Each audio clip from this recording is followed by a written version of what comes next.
So I think setting up a planner can be kind of a daunting process, especially if you've watched all of these like planner tubers, planner setup videos where they tape stuff in, they have sticky note dashboards, they have images of their friends and family, they have goals, they have washi tape, and it can all just kind of be like a little too much. But I guarantee you, everyone who has a beautiful planner setup has gone through a rigorous process in which they figure out exactly what needs to be there. So we're gonna talk about that in this video. By the way, hi, I'm Rachel. I do all sorts of planner and stationery stuff here on YouTube, and if you're new here, welcome. This is a great video to jump in on because we're talking about how to start your planner. Step one in setting up your planner actually starts with your old planner. You actually want to audit the planner that you have been using this whole time. So say you want to set up for 2023, we're gonna look back at what you used in 2022. You want to make a list of what you really liked from last year from your planner system and what really did not work for you. So for example, maybe habit trackers just did not work for you. Don't worry, I relate. Habit trackers are not my thing. Put that under the what didn't work column. Maybe what did work was separating out your interests by planner. So you had one planner for work, one planner for school, one planner for personal. If that worked for you, go ahead and write it in the what worked column. Think about what kind of layouts, colors, pens, stickers, paper type that really helped you use your planner more last year. And think about the reverse. Was there anything you did maybe paying too much attention to a trendy style of decoration or buying a new planner halfway through just because you saw a favorite creator use it? Or even just, I really didn't like the pen that I was using and I need a nicer pen. Make a list of what didn't work because that's gonna help you understand what to avoid and what to improve. Once you have audited your planner, you can move on to step two, which is figuring out what you absolutely need in your planner. In this step, I recommend getting really real with yourself. You wanna make the most dirt simple, easy, I could do this in my sleep version of your planner, essentially. So ask yourself, like, what does this look like on a bad day? It may be helpful in this stage to separate out what you need versus what you want. You might really want to set up a beautiful looking reading tracker, but if you don't actually read, it's not something you really need in your planner. Also at this stage, it's helpful to not think about your planner as like a list of layouts that you have to fulfill. It's more helpful to think of the types of layouts you need and see if your planner can fit them. So for example, most planners come with a monthly layout, but you may not really need a month at a glance, but you may need a daily gratitude list. So you can transform that monthly layout into a daily gratitude list by taking up each little box that signifies a day and just writing your gratitude in there, for example. So get creative. What do you need? What does your planner offer? Make sure it all fits together. And then you can look at what you want in your planner, all the extra bits and bobs that may make this a little bit more fun for you. The next step is gonna be prepping the planner. So you have in your mind what you need, what you want, where all that could reasonably go.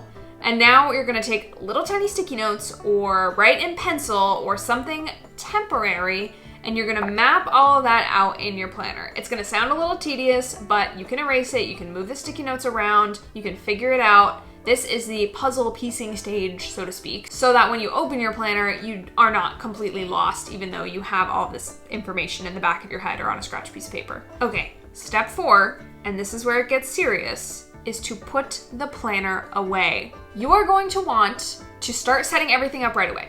I know you because I am you. You're gonna want to go into that planner and start drawing in permanent pen, archival ink, the most beautiful pen you've ever owned. You're gonna wanna go in there and start writing down the ideas that you have had for this planner into the planner right away. Because you're so full of ideas. You're so full of the like good, fun, exciting ways that you could set up your new year. But trust me, you want to think about it. You've probably heard this advice if you've been in like school for any amount of time, but one of the things that they tell you about writing first drafts of things like papers, books, poems, anything that's a sort of like work in progress written work, is they tell you to like write the first draft and then put it in a drawer and forget about it. And that's what I'm recommending you do with your planner here, because once you put that in that drawer, you can offload all the information from your brain. It's safe, it's in your planner already, you know where it's gonna map out to, and you can just live your life. And you can let that ruminate in the back of your mind, go for some walks, have yourself some free time to just not think about the productivity machine that you've built your planner into at this point. Everything is drafted, it's still all there, but by the time you come back, say like a week later or something, your brain is gonna have done its little magic and it's gonna have said yes or no. Once you open the drawer and pull out your planner, which you have not seen or looked at or engaged with for a good chunk of time, your brain will kick back into gear and it will say, okay, I've had these thoughts, I'm ready now, we can move on to step 5.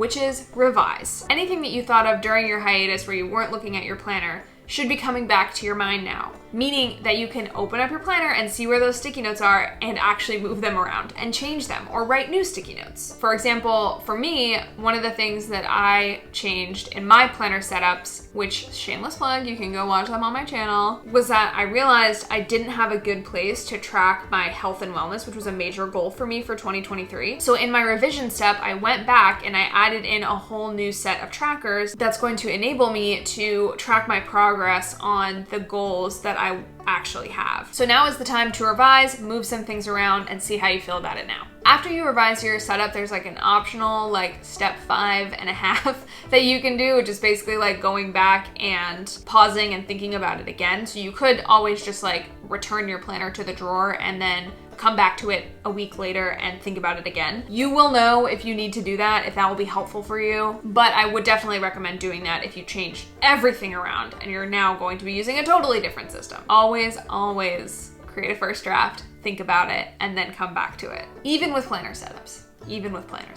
But once you do that, you can move on to step 6, which is actually setting up your planner. This is where you actually fill out your planner and do whatever you want. Take off those sticky notes, go in with your pen, your nice pens, your cool Tombow colors, your stickers, your washi dashboards or your sticky note dashboards or whatever works for you, and just make it permanent. Make the commitment to yourself. This is what I said I'd do, this is what I'm gonna do. And start drawing it all in. I recommend using rulers, nice pens, headers that make you excited to come back and use your planner again. Lots of people like to decorate their covers and make their cover pretty, but the most important part is that inside the planner itself, you have what you need and you have what you know you're going to use for the future. As I said before, I have 2 setup videos right now on my channel, one for my Hobonichi weeks, which is actually 2 setups in one video. It's like a work planner and a personal planner. And then I also have my Sterling Ink Common Planner. I'll leave those both up in the cards, so please check them out if you want some inspiration, but just know that those didn't spring out of nowhere. I did a whole process where I had sticky notes, I had rough drafts, I had everything laid out beforehand, and then once I was sure, I went in and I actually set it up the way I wanted it to be set up. So after you've done all of that, and you're ready to start using your planner, or perhaps you are already using your planner, just take a deep breath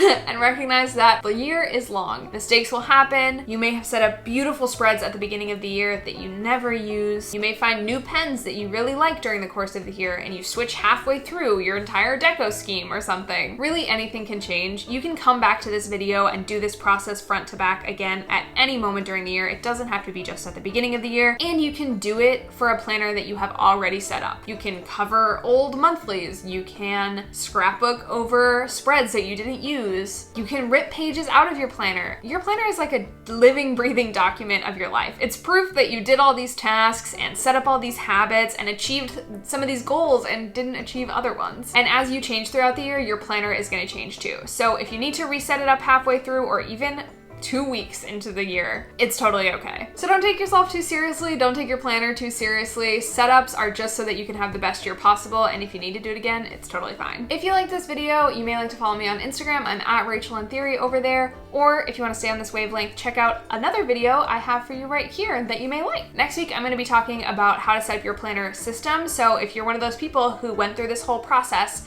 and is interested in setting up multiple planners to support your life, check out that video because it's going to talk about all the different ways you could do that. Just remember, we're all a work in progress, guys. If you made it all the way through the video, thank you so much. I'll see you guys in the next one. Bye.